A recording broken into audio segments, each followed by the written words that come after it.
So good afternoon to everyone. A warm welcome to all the participants to our Road to Recovery monthly program organizing by Psychiatric Rehabilitation Service. This session will be chaired by Dr. Hareesh Angothu, consultant in Psychiatric Rehabilitation Service, Department of Psychiatry, NIMHANS. So he is also faculty supervisor for the Sakalwara Halfway Home activities along with other multidisciplinary team. I warmly welcome you, sir. So before we begin, I would like to quickly run through a few housekeeping rules. This session will be recorded. Please remain muted during the presentation. If your profile name is unclear, kindly rename yourself so we can identify you and announce your name if you ask a question. So we encourage you to keep your video on during the session. Please type your question in the chat box and keep the chat professional. So if you would like to ask a question live during the discussion, please use raise hand features in the chat box. With that, I would now like to request our chairperson, Dr. Hareesh Angothu, to introduce today's topic and our speakers. Yeah, thank you, Rajesh. Good afternoon and a warm welcome to all of you. I am Dr. Hareesh, consultant psychiatrist and faculty in Psychiatric Rehabilitation Services. So, and every fourth Friday we do conduct this Road to Recovery program, and as part of this Road to Recovery, some of you might have attended in the past. For new people who have joined, every fourth Friday we do conduct, and we do take different themes on each month. So for this month, we have taken up the theme of our own extension facility that we do run in Banerghatta Road, Sakalwara, a halfway home residential facility for persons with mental disorders. So for this, we have invited a couple of speakers. One is my colleague, Dr. Nishanth, who will give overview of philosophy and also present some kind of a data on the service users that at the facility that we are running here, and sister Kavitha sister, who is ANS at Sakalwara, who would take you through what exactly happens at Sakalwara when somebody joins on a day-to-day basis. What is the role of different multidisciplinary team members and what activities that do take place at that. So as Rajesh already has mentioned, we request you to share if any questions are there through chat, so that in between, when we take pauses between speakers, we can ask you to unmute yourself, ask questions, or we can read the questions for you. So we'll start first by inviting my colleague, Dr. Nishanth, who is currently working as an assistant professor in Department of Psychiatry and associated with Psychiatric Rehabilitation Services, and has been associated with the Sakalwara for more than 1 year as a faculty supervisor from Department of Psychiatry, and has considerable experience in managing issues related to patient care and other challenges sometimes that do happen there, and in terms of outcomes that would happen. So I request Nishanth to start your presentation and giving some information about what about today's theme that we have chosen. Sir, thank you, sir. Am I audible, sir? Yes, Nishanth, loud and clear. Okay, sir. Thank you so much, sir. I would, at the onset, I would like to say that there are a lot of more experienced people that may be in the audience, but I am here to generate a kind of a constructive a discussion, and also if some of the information that is need to be provided to the family member or care or patient or the service user, that is what this forum is for. So let's start by I just introduce a few things about residential care facility. So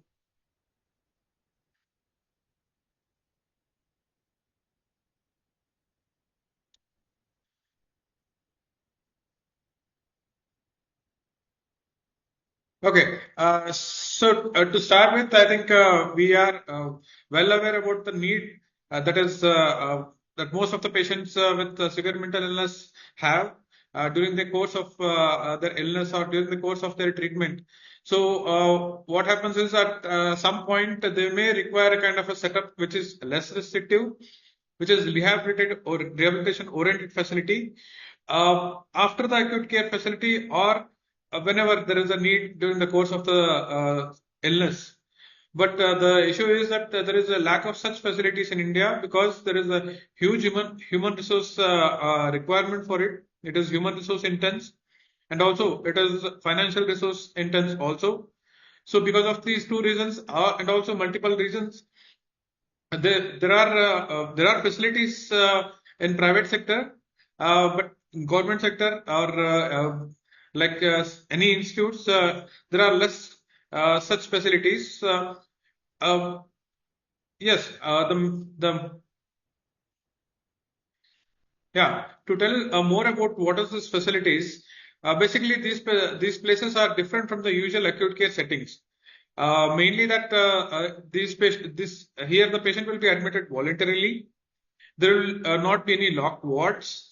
The space would be expansive and calm, and there will be limited or reduced stimulation. So this kind of places, as I mentioned, they will not be any kind of a hospital kind of a settings, and the staff are more accessible.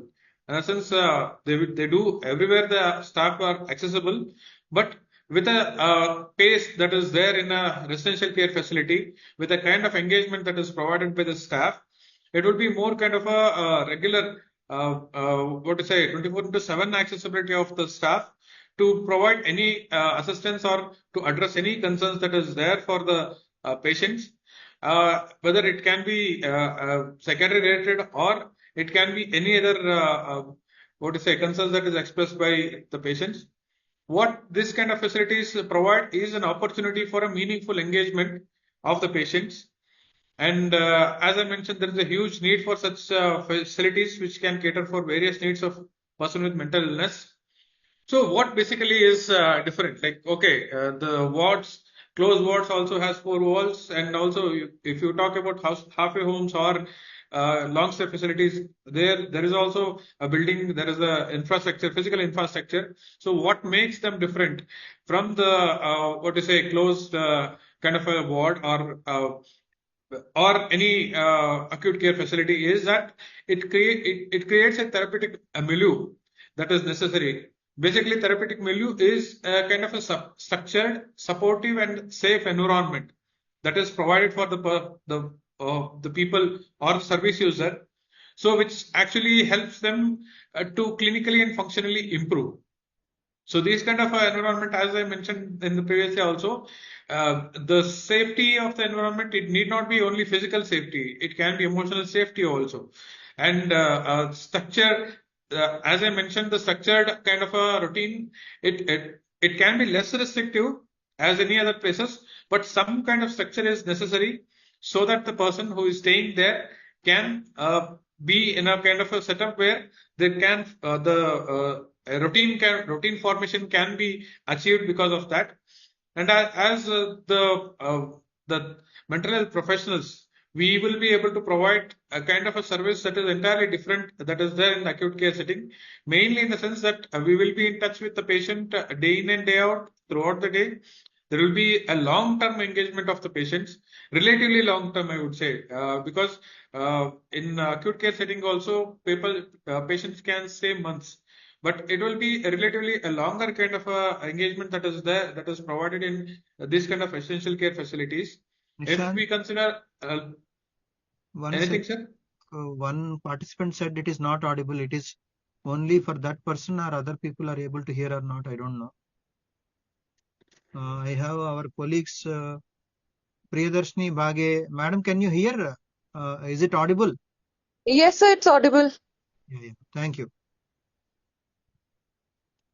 Any other audibility? Am I audible to Yes, people? yes. Audible, Yes, sir. yes. Audible. Okay. Yes, as I was mentioning about the kind of supportive work that is provided on a long-term, relatively longer term basis, this kind of facilities definitely it strives to provide residents with independent living skills. That is the main what to say the purpose of this kind of institutes. I am talking about halfway homes here. There are other residential care facilities. We will come to that in coming slides. And the individuals can eventually move to a less protected settings and or to their own homes. So this is what the main concept of the halfway home is. And coming to various type of residential care facilities, it is halfway or transit home, as I mentioned, or long-term residential care facilities and supported accommodation. There are other kind of residential facilities for just for the purpose of ease for family caregivers or a patient. We will be discussing most of the we will be discussing more about halfway or transit home. Briefly, I would tell about long stay facilities and supported accommodation. As I just mentioned about what the halfway home or transit home facility is, it is kind of it is a self-explanatory word. Halfway home is basically once the patient is fit to be discharged from the acute care settings before going to home. If at all there is some work that needs to be done on the on some of the aspects of the daily living or those kind of aspects can be taken care in this halfway home. It serves a lot of purpose. I think in coming slides, our colleague will discuss more of this facility, more detail into these facilities. But to briefly tell about halfway home facilities is that the patients usually it can be after acute care facility, they can be placed in such kind of halfway homes so that they can gain more confidence, more independence. If at all there is some difficulties, they will be having some difficulties because of various reasons. It can be negative symptoms, it can be cognitive deficits that is there, or the motivation itself may be lacking in many patients. So these kind of things in a kind of a therapeutic environment that is provided in halfway homes, these things can be addressed by a multidisciplinary team that constitutes psychiatrists, clinical psychologists, and psychiatric social work, and also the nursing staff. There will be residents who can assist whenever it is whenever there is a need for them to assist. So this is the facility where the patients stay for let's say a few months. After that, they will be back to their home or they will be back to their independent living. That is what it is expected from this transit home. The long stay residential care facility is that some of the patients, despite of the best effort that is provided by the mental health professional or the multidisciplinary team, they will require some kind of assistance for their sustenance in the long run. So those kind of patients will be benefited by this long-term residential care facilities. And supported accommodation is such a residential care facility which is more in the community rather than in kind of an isolation. Here, what happens is that a few patients, along with the external support of a person, they live in community and they actually take care of all the responsibilities that is there for a person to live independently. But some amount of support will be provided by mental health professionals. Today, for the discussion or what is it regarding the experiential account of the setup we have in Sakalwara, we'll be more focusing about halfway home or transit home. So why are these different names? I think one aspect of this I mentioned that these facilities will cater. What are the main reasons? What are the benefits that is provided by these facilities? So that will differentiate a bit. But the thing is that the kind of support that is required for a person in transit home or halfway home is different. For a person who is staying in long-term facility is different, and also kind of a person who is staying in a supported accommodation kind of a place is different. So the main thing is that the kind of experience that the staff is expected to have will be different. And And also then there is next question is why not all in one kind of a facility? I am not talking about it will be just halfway home and the long stay facility. Mainly to this question is basically like, okay, there is an infrastructure that is there.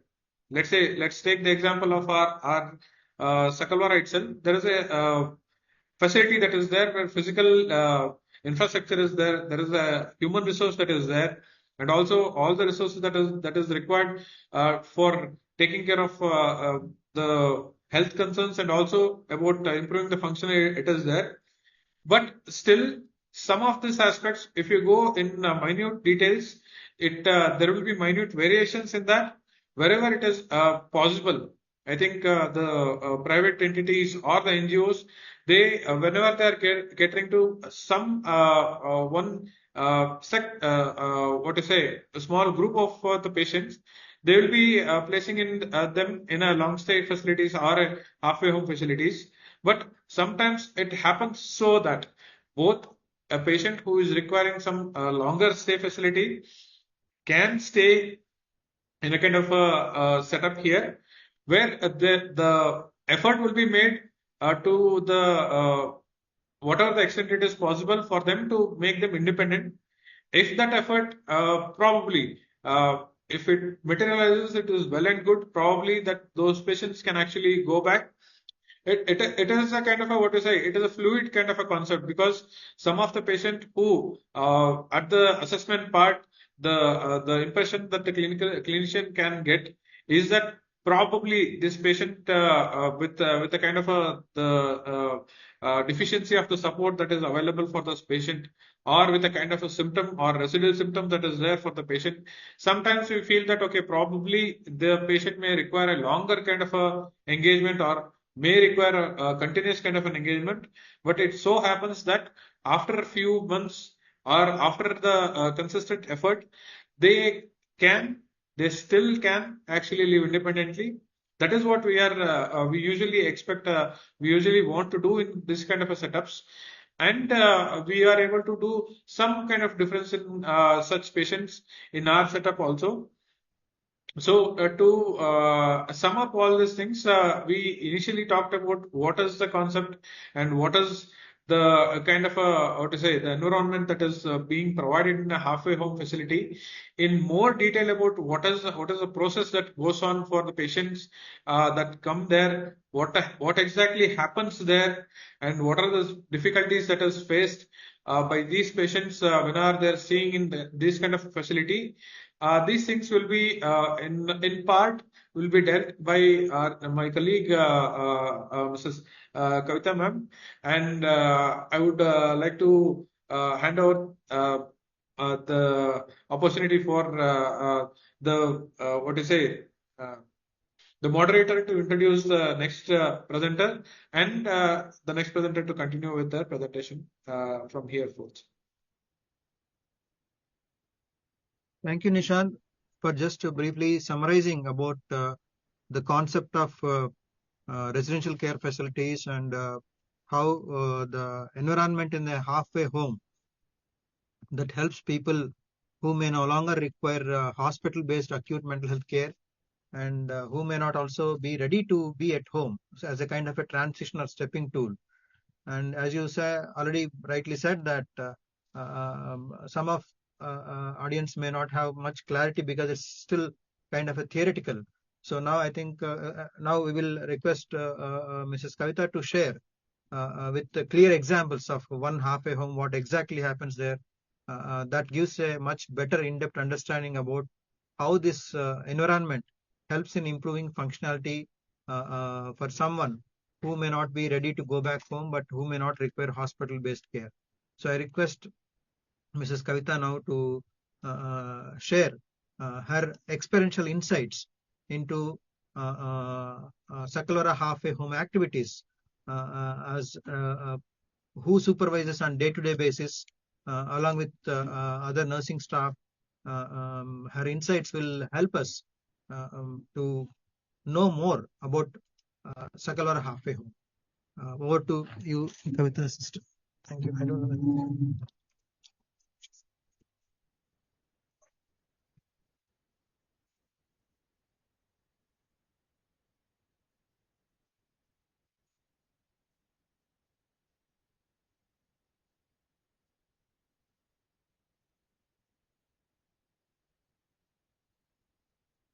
please. Good afternoon, everyone. I am Kavitha, Assistant Nursing Superintendent in NIMHANS South Campus. I am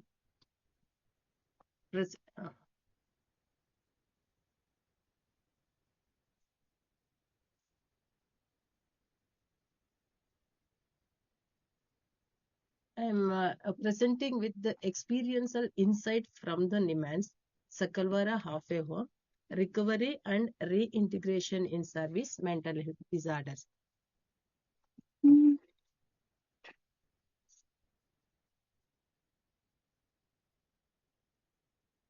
Sakalwara Community Mental Health Center, NIMHANS.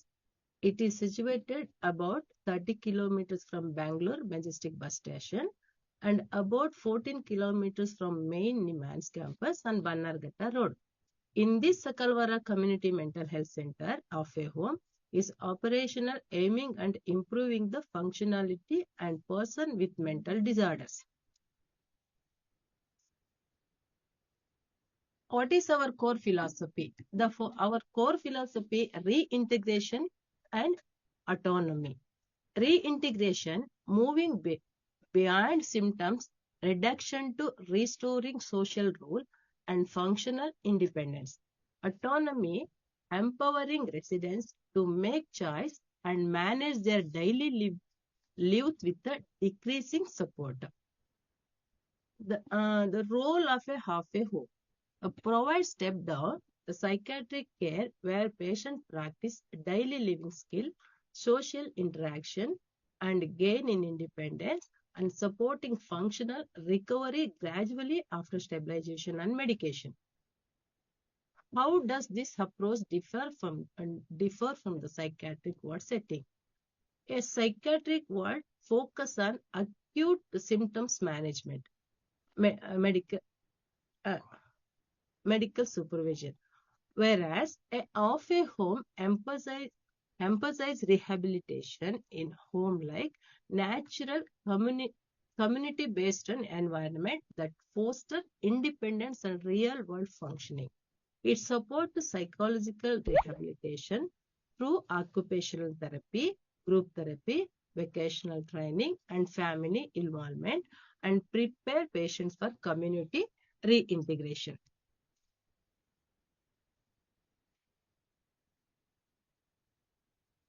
What is our facilities available in Sakalwara? We have actually family ward. That in that family ward, one patient and family person will be there, and 2 sharing room cottage is there. That is 2 patients are living there. Engagement options are computer, craft, art, and tailoring, garden and horticulture, animal assisted activity, temple for spiritual activity, and gymnasium is there.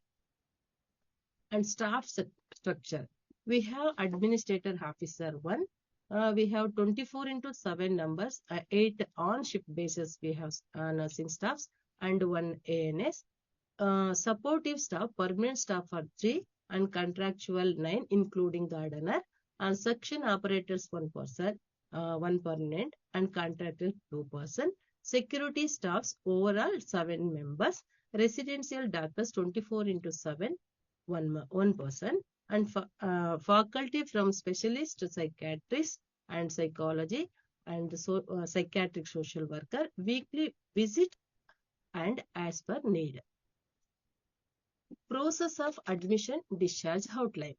Admission. A patient recovering from inpatient, treat at NIMHANS and able to perform daily living activities are transferred from step-down care. On admission, a comprehensive assessment is done, including mental status, function, and medication. Plan for engagement is done as per mutual agreed plan. Discharge. For those who are homeless, once the family is located and willing to take in responsibility, they will be reintegrated with family. If family support is not available, the patient is placed in supported employment or external vocational placement. For those who are admitted on voluntary basis and have family to support, discharge is as per the plan between patients and doctors. Typical daily operation flow at Sakalwara. Early morning 6 a.m. wake up routine, alarm and prompting, and 6:30 to 7 a.m. head count and mood check, 7 a.m. to 7:30 exercise and walking, 7:30 to 8 a.m. room tidy up, 8 to 8:30 hygiene and grooming, 8:30 a.m. breakfast. After the breakfast, administration and supervision of the medication. And morning to noon, active engagement like Zumba exercise, dance, group therapy session, tailoring, gardening, computer training, art and craft, mid-morning mom porridge, rare fruits, like life skill education group, job search and vocational program. And afternoon, lunch, medication, so administration and supervision, tailoring, gardening, computer training, and broom making. And after 4 p.m. to 7 p.m., outdoor interaction like treadmill, gymnasium use, and outdoor games such as cricket, badminton, volleyball, and table tennis also. Indoor games such as Ludo, chess, and carom, and afterwards 4:30 walking and watching TV after 5 o'clock. And night 7 p.m. to 9 p.m. dinner and medication and administration. And 9 p.m. to morning 6 a.m. the quiet hours, they are sleeping and stops the monitoring. Initially adjustment of the first 1 to 2 weeks. The orient the patient to time, place, and the daily routine to reduce confusion and irritability. Assist with the daily living activities like bathing, dressing, and washing clothes using stepwise guidance. Maintain a structural daily schedule to promote stability and reduce anxiety. Use calm communication, reassurance, and positive reinforcement to manage behavior. Encourage the development of gradually independent living skill to build confidence and self-reliance. Building independence in daily living skills. Provide stepwise guidance in personalizing, grooming, and dressing. Train patients in washing clothes, organizing their belongings, and maintain their personal living space. Assign responsibility for keeping their room clean and orderly as per the rehabilitation. Initially, offer promoting demonstration and close supervision during each activity. Gradually, reduce the prompting and supervision and encourage autonomous performance and independent functioning. Ensure medication compliance. The patients are encouraged to take their medication promptly after meal. If a patient shows fear, refusal, or resistance, nurse will be calmly rehearse to the patients, create the supportive environment, and initiate a conversation to address their concern. Close monitoring is maintained during the medication administration, and medication adherence and documented, and any concern are promptly reported to the multidisciplinary team for timely intervention. Recreation and social engagement. Supervise phone assist the social contact. Quiet reading corner, newspaper and books for reading. TV room, seminar hall, boardroom and table tennis and chess room. And animal assisted and activity and shopping every first Tuesday. And picnic, sometimes temple visit also.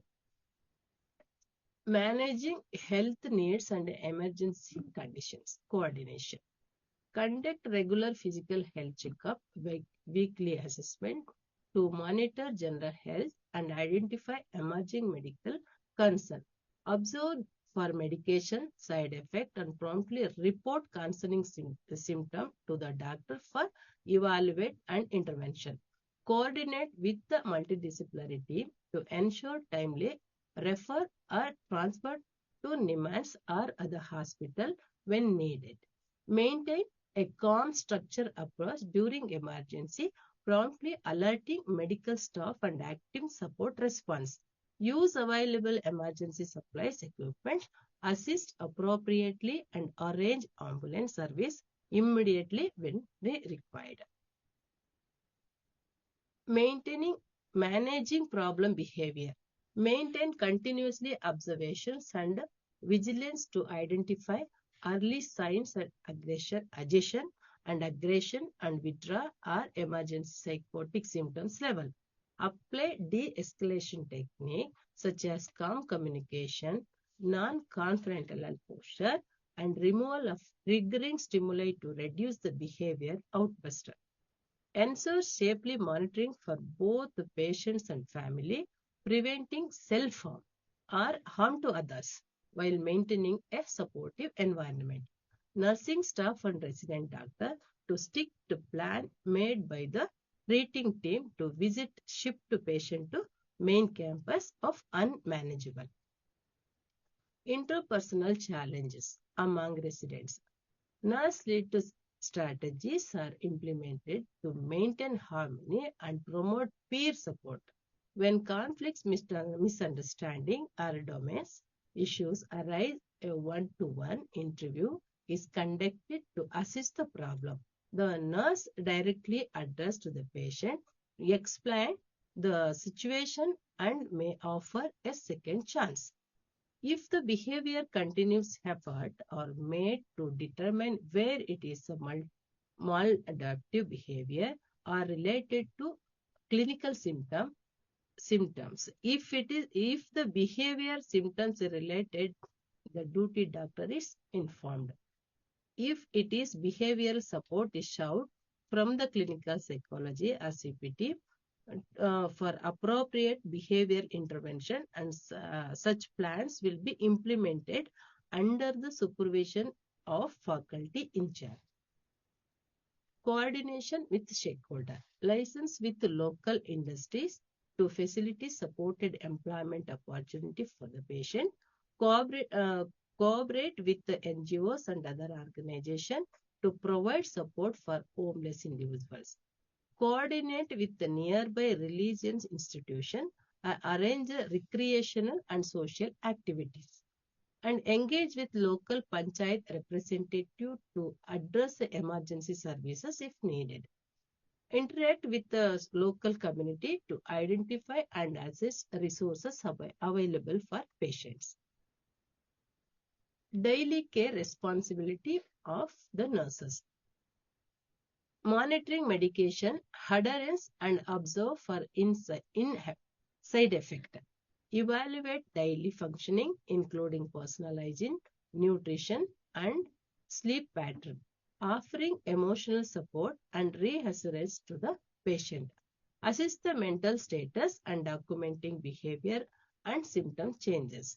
Encourage the patient to participate in rehabilitation activities. Coordinating with family and therapeutic team to ensure continuity of care. Facilitation to attend the training and work beyond Sakalwara campus. Patients who travel for work are supervised to ensure compliance with their medication regime, particularly if they have afternoon dose. The duty doctors conduct a weekly assessment to evaluate the patient's progress and any behavioral changes. Nurses monitor the patient's punctuality and maintain communication with the employer regarding the patient's work performance and related to matters. Based on ongoing monitoring, if the patient shows consistent improvement and performs well at work, indicating readiness for independent living outside the campus. The multidisciplinary team will be decided on further courses. Nursing staff and psychiatric social worker team coordinate the external work and participation for those who find job, formal and vocational training. Key facilitator of recovery and reintegration. Our key facilities: flexible yet structured, scheduled and supportive environment, non-judgmental and attitude of staff, multidisciplinary team, medication and system management, informal to formal to therapy session, peer as a role model, a range of activities in natural setting, family and community involvement. Recovery is not just about managing symptoms, but about reclaiming a meaningful life in the community. Sakalwara mission. And I will show quick videos.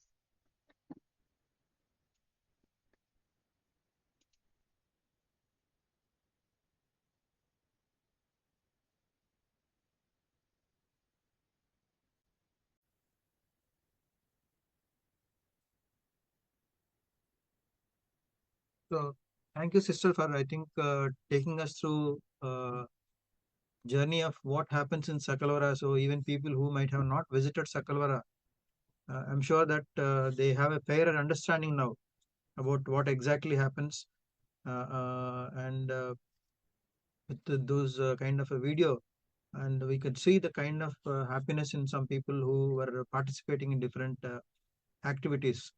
I also, as because I have seen that a few recreational activities are very close to them in terms of what motivates them. I think that picture about cricket, people are holding cricket bats under the bus. I remember that how they are enthusiastic in participating cricket and other play activities.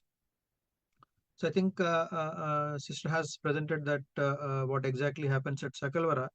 I think before inviting again Nishanth back to give us some kind of overview of about service users, how many people have actually availed services at Sakalwara, or any other things that audience wants to know. But till this now, I think we would like to take a pause here. We will ask some of the participants if they have any kind of clarifications or questions related to Sakalwara Residential Halfway Home.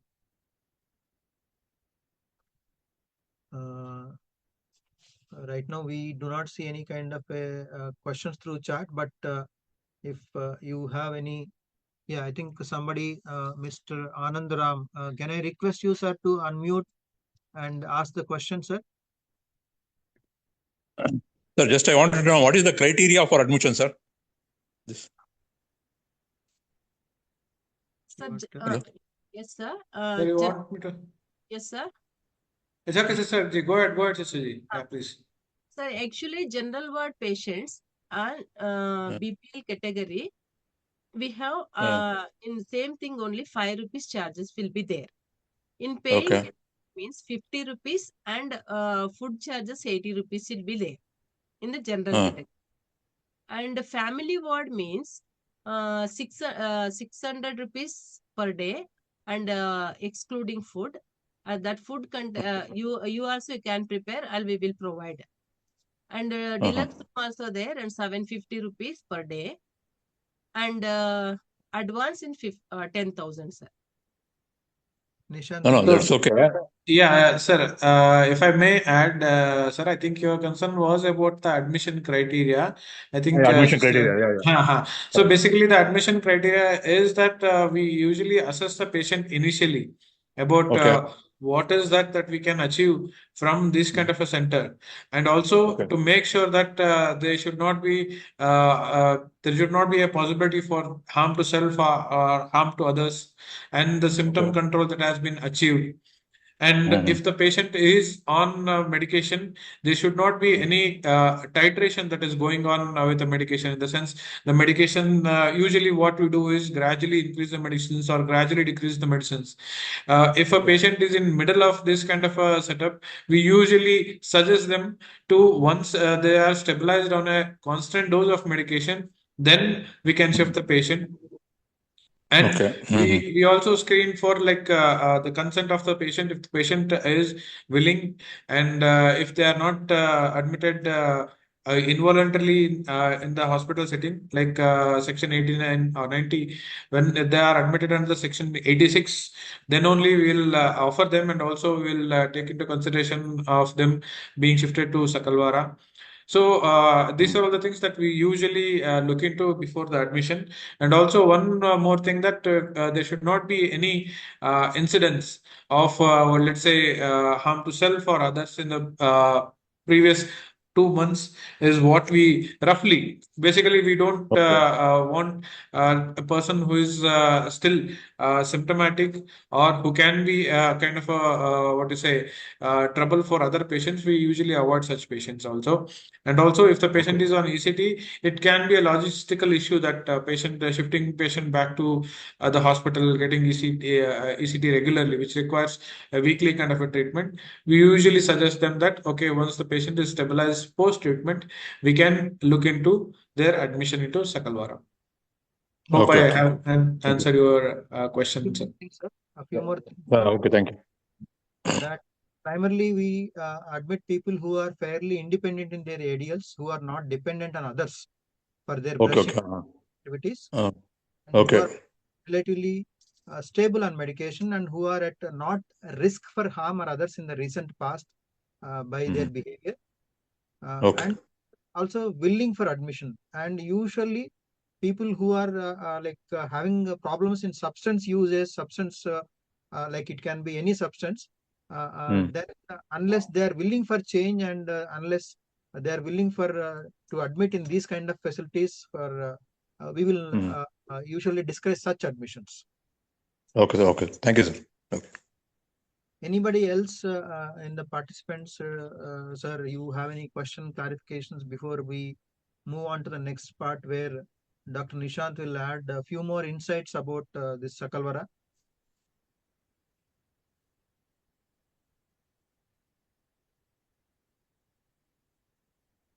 Right. Then I think we'll just move on. In between also, I request the participants to share their questions through chat, or they can actually ask questions. Somebody is trying to ask. Yes, sir. Yes, please go ahead. I want to ask that from Odisha, if one patient is, she has hallucination and all these things, but not that much harmful, can she admitted there? Nishanth? Shall I answer? Yes, Ma'am, yes, ma'am. Basically, ma'am, first of all, if we want to look into like what are the aspects that we can help the patient, and what is the need of the patient, would be primarily we will be looking into. So, wherever the location may be, whether the patient is in Bangalore or out of state, we need to look into is that once they are admitted in Sakalwara, what are the things that we can help? Whether the patient has difficulty maintaining a kind of a structured routine, or the patient is having difficulty in what you say, reintegration into community, like they want to do more, but they are not able to do that kind of an activity. Let's say helping the family at home, or probably looking into some meaningful work kind of an environment outside. These are all the things that we usually look into. So to answer your question, whether this kind of patient, whether such patient can be admitted, is we will request you like to for a kind of an assessment, if you can come. It is a long way from Orissa, I understand, but if you are following up there, you can talk to the therapist or psychiatrist there itself, and check with them whether looking into this kind of facility, whether it can help my patient or anything. So if you get a kind of a picture, okay, probably this kind of center can help, you can always come to NIMHANS. You can always come to our Psychiatric Rehabilitation Services to look into this matters, man. Yes, sir. Actually, 16 years of disease is there. She has schizophrenia from 16 years. Okay. But but now she is not socialized till now. Okay. So if we want to go there, so we have to contact whom we have to contact, and how is the process? Yes, basically you have to come to Psychiatric Rehabilitation Services or any adult unit that is there in NIMHANS. NIMHANS OPD is the one place where you can come. And once you come here, there will be a kind of an assessment from the psychiatrist that will see the patient. Once they feel that okay, this patient can be benefited, then probably we may look into the details of the admission process. For first of all, the main thing is that psychiatrist should feel that okay, this patient will be there is a possibility of improvement, or there is a possibility of like they're doing more, as you mentioned, that they are not socializing, they are not doing anything, so they are not doing the things up to the extent that one is expected. So these kind of things are there, then definitely we can look into, but point of contact would be NIMHANS OPD. Yes. So just to add on, our OPD will be on every Wednesday. So people can walk into our OPD where some of our team members will actually screen and assess the suitability for this Sakalwara. Or if they are not able to come on that day, they can visit any other adult OPD from Monday to Saturday. Any adult psychiatry team actually can look into. And if they screen and if they feel that this Sakalwara Halfway Home is a suitable option, then they themselves will refer to us and we will facilitate the admission based on the assessment of our team members.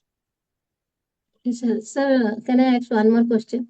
That if I go, for OPD in NIMHANS, what is the procedure to? Madam, if I may tell, any hospital will have a procedure in the same way, like you have to register and you have to come to OPD. I would suggest you, like we can give you a mail ID at the end. You can communicate with us.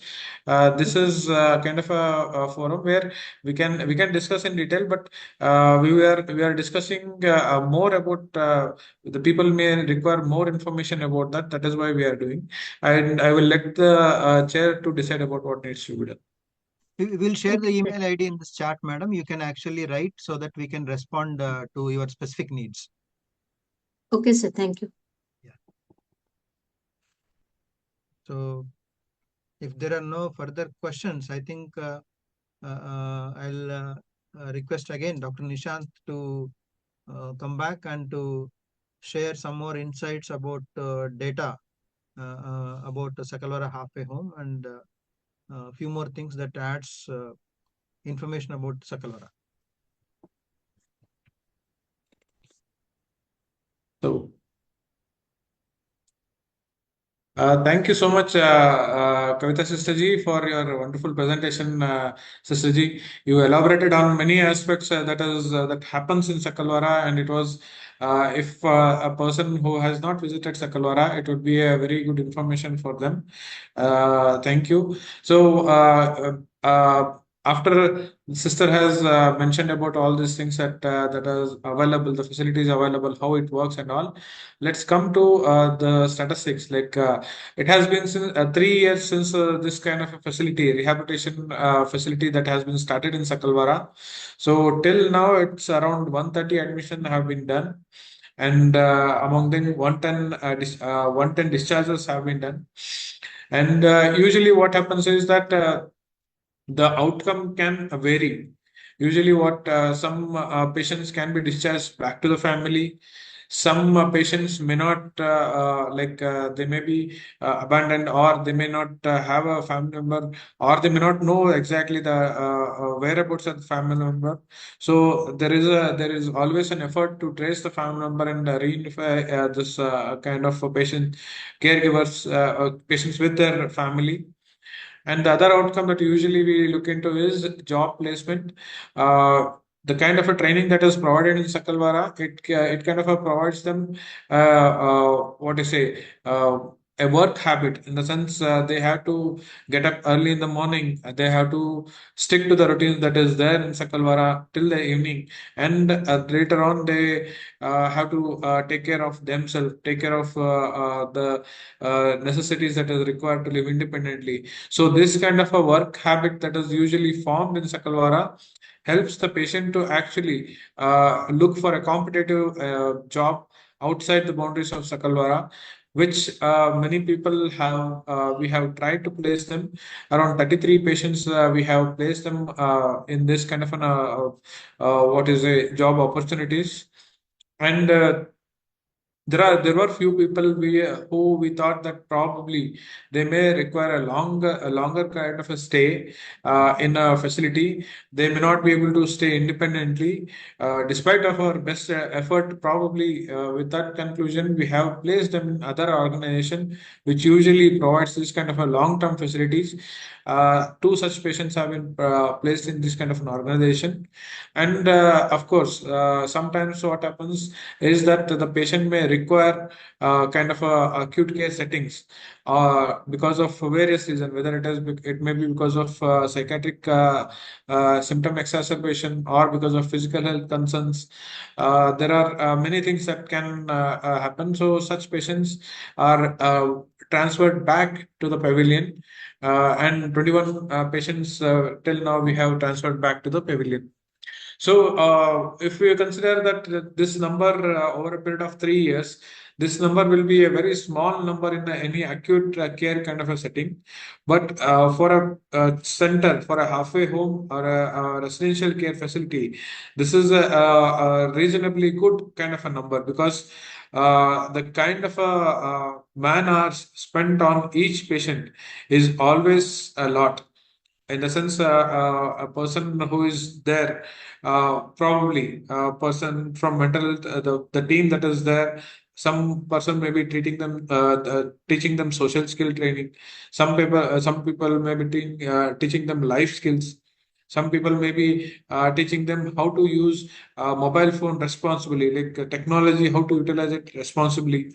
And some people can be looking into like how best they can perform in a job interviews.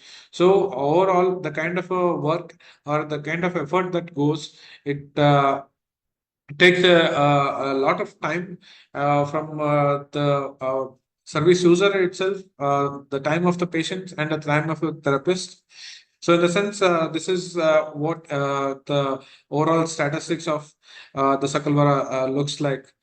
And let's come to the unique difficulties that usually we face in Sakalwara.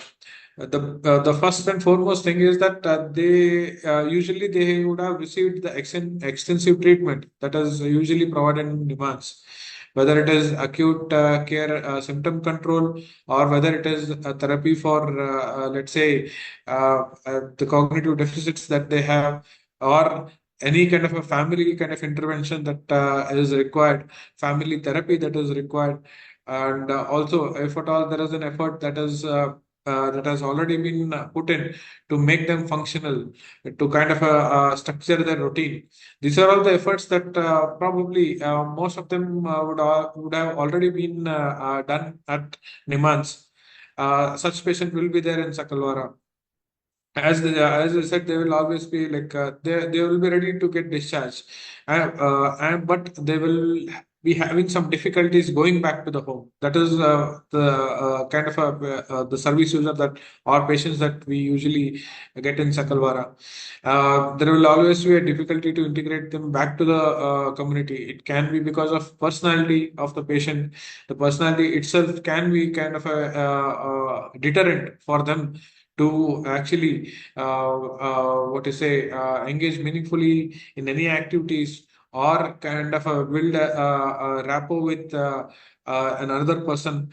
The kind of a skill that is required, the soft skills that is required to work in a what to say competitive environment, or what to say like to talk to the people, and develop a kind of relationship or a friendship or those kind of things. The people may have some difficulties because of all these things, and they will be having a rigid, inflexible kind of a thought process. which makes it difficult for them to take a perspective. For example, we had one patient who is a known case of schizophrenia, who has been in Sakalwara from the start. To just give you one example of how rigid this kind of a thought can be, is that the patient in the past he used to actually drive an auto. Okay, he was staying with the family, he was driving an auto, and so there was a symptom exacerbation, multiple symptom exacerbation, because of which he came to our pavilion. Once he came to Sakalwara, then also we tried multiple ways convincing the patient that, okay, there can be a plan B. Okay, the person wants to do this kind of a job, pursue this kind of a job opportunity like driving an auto. But there is always a possibility that he may not be able to pursue that kind of an option. But despite of our best attempt to say that, okay, for this kind of a plan, it may not be feasible. We may have to think beyond this kind of a plan, or just, okay, this can be your first plan. It can be, we can think of a second plan also, but we were not able to do convince the patient, despite him with he used to talk about all other aspects. His judgment, we would say that his responses were coherent. His responses were what to say, some of the responses were the judgment was reasonably good. So these are the issues that usually that comes up when managing such patients. Behavioral issues, of course, there will be behavioral issues.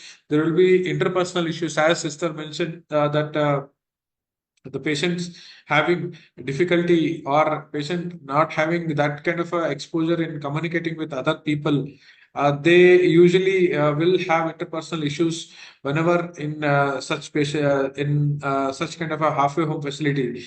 So dealing with that can become a kind of a issue, because any kind of a therapy or any kind of a, what you say, supportive work that is provided, this behavioral issue cannot just go away. It can be minimized, of course, from the kind of a, what you say, pointed kind of a intervention, or pointed kind of a therapy that is provided.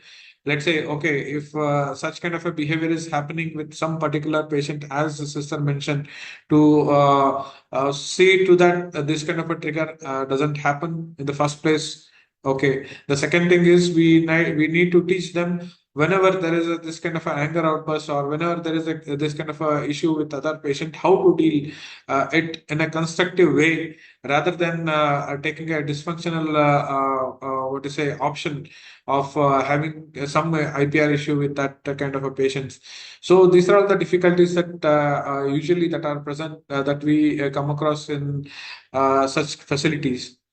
There will be challenges while we are what to say, working on various aspects of the patients. Let's say making them more functional, or making them ready to get back to the society.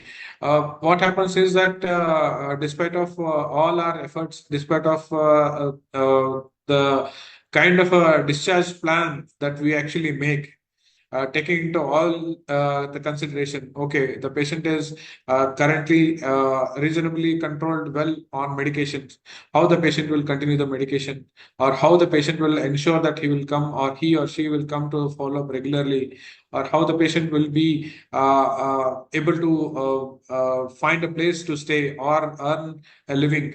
If despite of all the kind of a plan, there is a need for a tracking of the progress. What happens when they are discharged to, let's say, community, or when they go back to the family?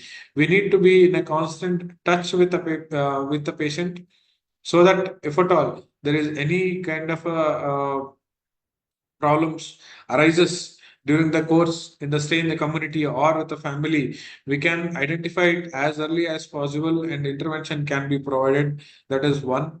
It can be challenging sometimes, because the kind of human resource that we have, we are trying, we are working our best to look into. I think Kavitha Sisterji herself actually tracks the progress of a lot of patients who have been placed outside.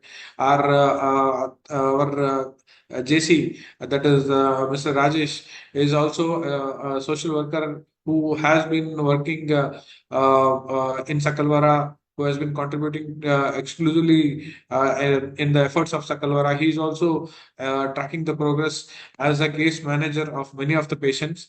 But still, there will be some challenges that we face during this kind of tracking of the progress. And also, it requires intense initial engagement that is required. Let's say in the early phases, as sister mentioned, when stabilization is required, that there also the support needs to be intense. And also immediately post discharge, let's say initial first week or second week, the patient may require a kind of a support where the patient there will always be a chance that patient may come back, or patient we may not be able to let's say help them beyond a certain point. But our effort will always be there that gradually it is like, okay, let's say we are holding a hand of a person to just help the person to walk. Gradually letting them be independent is what we usually try, so that they can actually go ahead and live a kind of a life they want, the quality of life it can improve. So that is the other challenge that we have. And it is some patients whom we get from the pavilions. Most of the patients, see, for any person to actually live in a community and make their living independently, a lot of documents is required to do that. And most of the homeless patients or abandoned patients who come to Sakalwara will have either one of their documents, or most of the documents will not be. They will not at all have any documents. So the social work team, the PSW team that usually looks into these aspects, we have come across that there are a lot of challenges that arises in this kind of a document procuring process. The other thing is the physical health concerns. Most of the our resources for transportation, sometimes it goes to address the physical health concerns of the patients. Some patients may require a constant blood investigations that is required, which may not be possible in our halfway home facility. Some patients may require a referral from different disciplines other than psychiatry. So we may have to arrange the logistics for that kind of concerns, so that it is taken care. And yeah, it happens so that the physical health concerns, despite of multiple effort, it can take a long time to conclude. Multiple visits may require for that patients to go and see the doctors in other hospitals. Despite of that, our best effort would be to minimize the kind of difficulties that patient face, and we were able to do that also. The other thing is teaching responsible use of technology. We don't entirely discourage use of technology in our campus, though we have a restriction from 9 to 4. The patient will not be provided with mobile phones, and post 4 o'clock, there will be a fixed amount of time that is when the patient can use their mobile phones. But the thing so happens is that they will not be able to understand what the dangers can look because of the technology, whom to trust, whom not to trust, how to contact and when to contact. Those kind of things matter a lot. Whether it is just for the safety of the patient, we have to look into that and we have to teach them. One. The other thing is technology can also be an opportunity for them to find many things. Let's just say finding a job requires them to be able to be there and utilize the technology and keep searching for this kind of a job in various job portals. And also the etiquettes that is required for technology use. Sometimes, for example, we had a few patients, despite of our best suggestion, that not to call a family member or any person repeatedly, and which can be detrimental. It may not benefit in any way, which can actually harm the interpersonal relationship that is there with the caregivers or other person. They may not, they still may not be able to understand the gravity of the situation. So in such cases, we have to sit with them and try to teach them like what are the pros and cons of having a constant technology that is there with them, or let's say if the patient is getting discharged, post discharge, when the patient is independent, when the patient has no or less restriction, the utilization of the technology or the mobile phones, we need to address those aspects. And of course, there is a difficulty of placement of the patients, because many of the patients, as there is a perception of the general public that person with a mental illness or person with severe mental illness usually may be troublesome, or usually they can be aggressive, or usually they may not be productive, is the notion that usually the general public has. To change that kind of a perspective or to set a different kind of a narrative, it takes time. It takes time, and also it takes an interaction. Once the person interacts with the person with severe mental illness, most of the people will come to know that whatever the myths they had about that person may not be true. We have seen that happen multiple times, where our service user have gone out and they have been placed in a job. They continue to be productive there, and the employer will also be giving a feedback to us that okay, this person is actually doing well. So this kind of an exposure actually reduces the stigma that is there, or the false perception that is there. These are all the challenges. This is a kind of a challenging aspect of the placement of people outside. Teaching boundaries. Teaching boundaries is one of the thing that we may have to address, because most of the people, we have a kind of open door policy in, let's say in Sakalwara, where you can approach any mental health professional or the student or the nursing staff or anyone, and we will be accommodating, or we will be tolerant to, and we will be patient in listening to their concerns. But that may not be true when they go out and when they are living in community, or when they are surrounded with people in the community, where we need to teach them like how to approach the person to talk.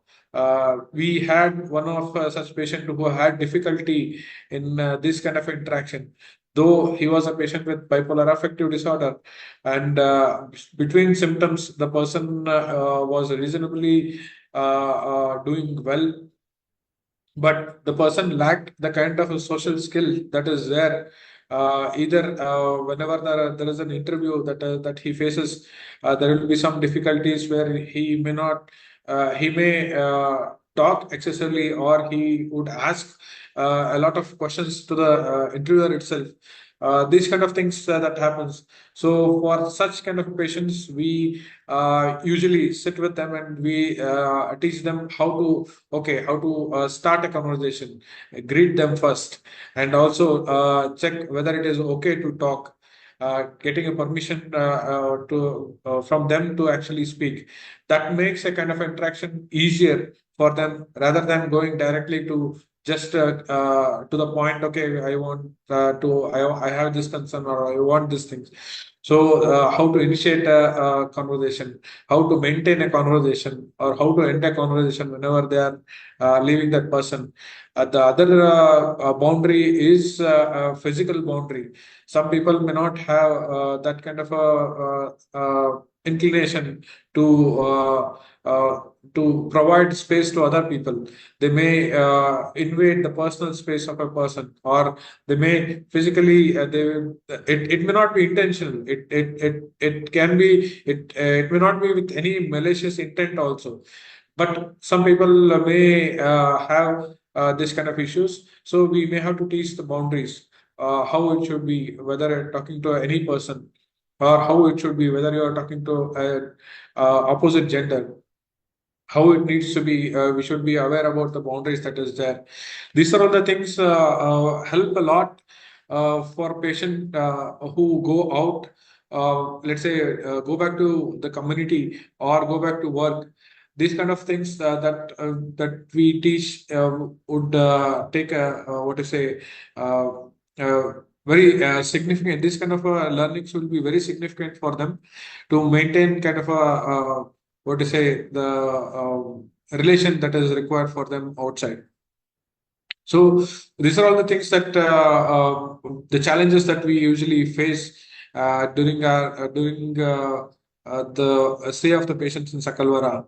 Sometimes basically it will be left to the individuals, what to say, innovative ideas or innovative thinking to surmount the problem. Like there is a problem that is there, how best we can actually assist them to get out of that problem. So that will be left for a therapist that actually takes care of such patients.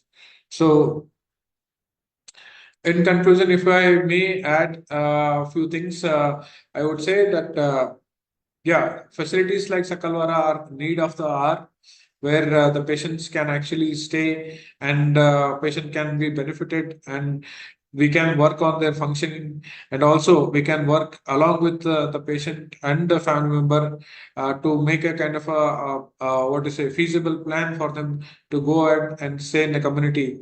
And it would benefit the patient definitely, and also it allays a lot of anxiety of the family member. Most of the family member come in a kind of a helpless situation whenever they come across a person who may not be as functional as required for that person to be in the family. So patient coming to Sakalwara, staying there, we have seen the transformation of patients who have been dysfunctional for a lot. There was one patient who was that 6-year-old unmarried female who prior to coming to Sakalwara, she used to have multiple relapses just because of IPR issues with the family, and she used to have catatonic symptoms, and she used to come back to pavilion repeatedly. But once she came back here, the initial part, once the patient was in Sakalwara, the interaction was so minimal that we were not able to extract kind of a sentence from that patient. It was not catatonia, but still the patient was hesitant, anxious to actually interact. But day by day, that patient grew in confidence once when they were in Sakalwara.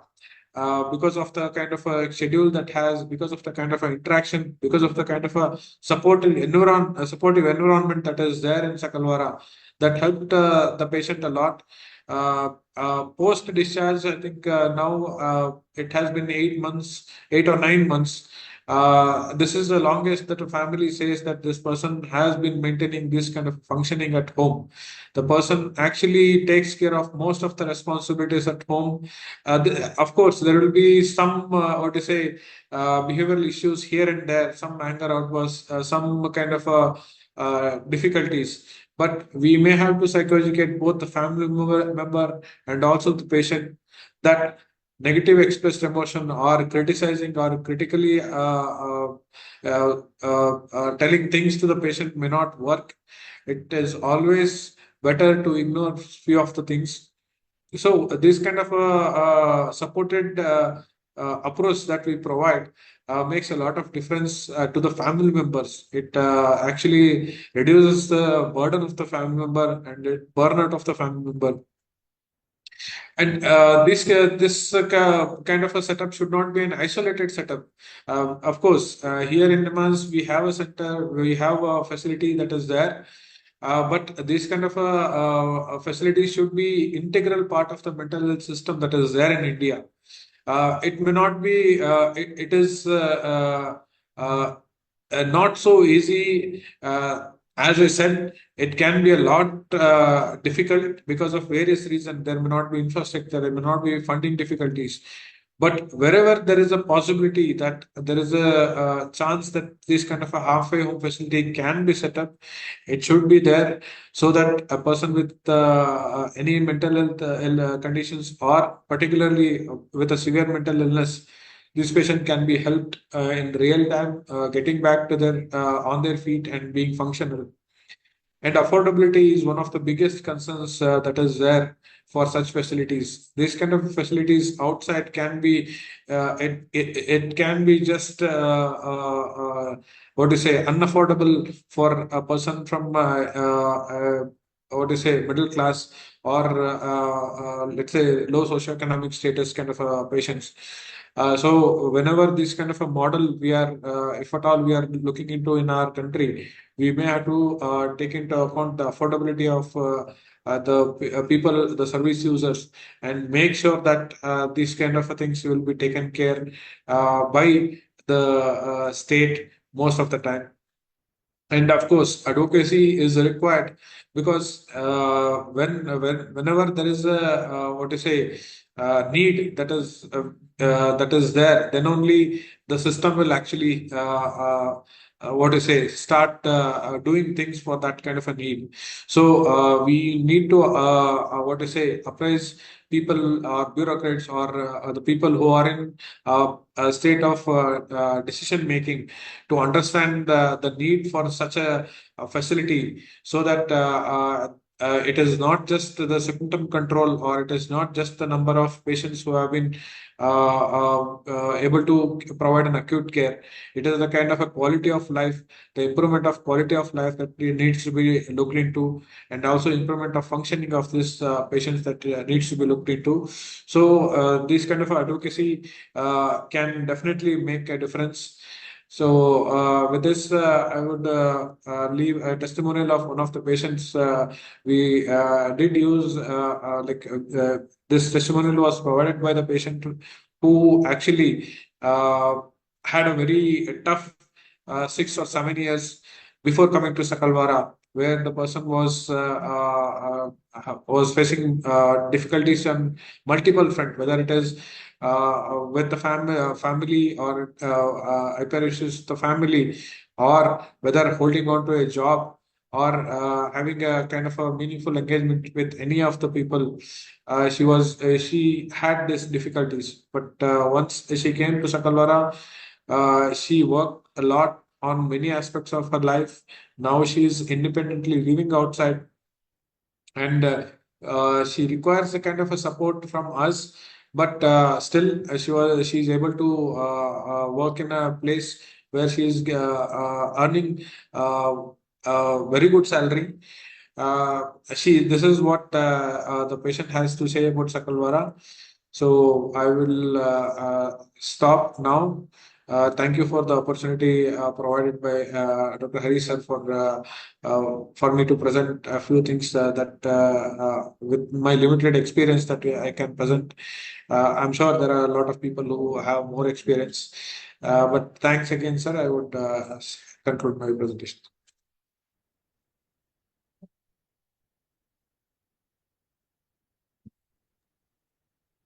Yeah, thank you, Nishanth. I think for sharing extensive insights into nuances also about the people who stay there, certain challenges that you have noticed over a period of time, be it they travel beyond NIMHANS or their workplace, how do they people accommodate by them or not, and even in terms of especially homeless people who come to actually Sakalwara, certain challenges associated with their reintegration back into community, some family reintegration, what are the challenges including follow-up from Sakalwara team, and the last that you shared that testimonial from somebody who articulated beautifully that how the Sakalwara has helped, and as a chapter that the person had described in their life journey. It's really fantastic. So I think we have finished the presentation from both the speakers. I would like to request the audience if they have any clarifications or questions. I still see one question only, that is again from Mr. Anand Ram. So I think sir is asking, can we come on one Saturday to see the facility? I'm assuming it is Sakalwara. So is there any prior appointment required, and timings, please? I request Mrs. Kavitha to just answer this. There is no priority appointment, sir. You can come working time, Monday to Saturday, 9 a.m. to 4 p.m. Within that, staffs are there. They will introduction what are all we are doing in Sakalwara, and orientation also they are given. Within a 4 o'clock, you can come and visit the Sakalwara, sir. Okay, thank you, madam. Okay, thank you. From the audience, anyone has any further clarification or question with respect to the narratives and the information and insights shared by both Mrs. Kavitha and Nishanth?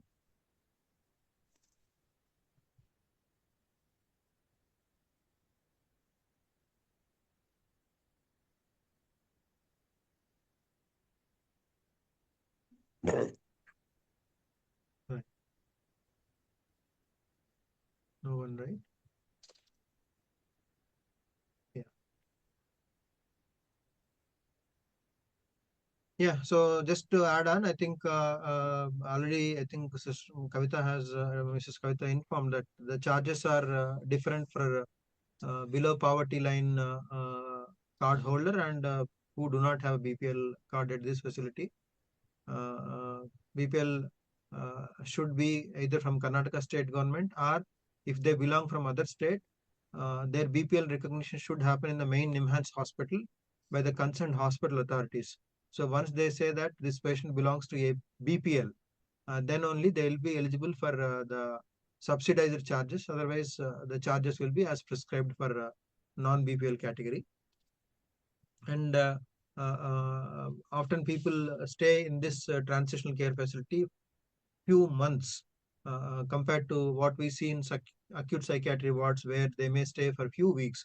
Here they may stay for about a few months, like even it can be as less as 1 to 2 months to there are people who stay for about 10 to 12 months also for to see, because what I have seen and my limited experience is that in terms of improving functionality, these what we call as micro gains. A lot of things will not improve overnight.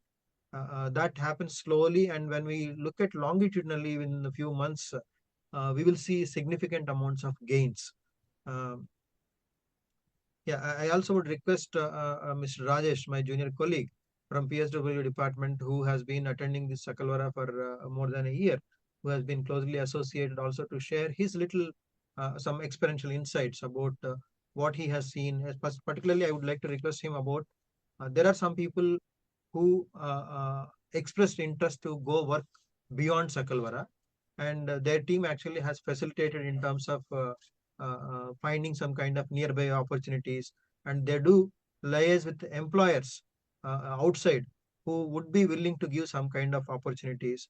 And I just wanted to ask his insight, experiential insights about sharing with the audience. Please, Rajesh. So,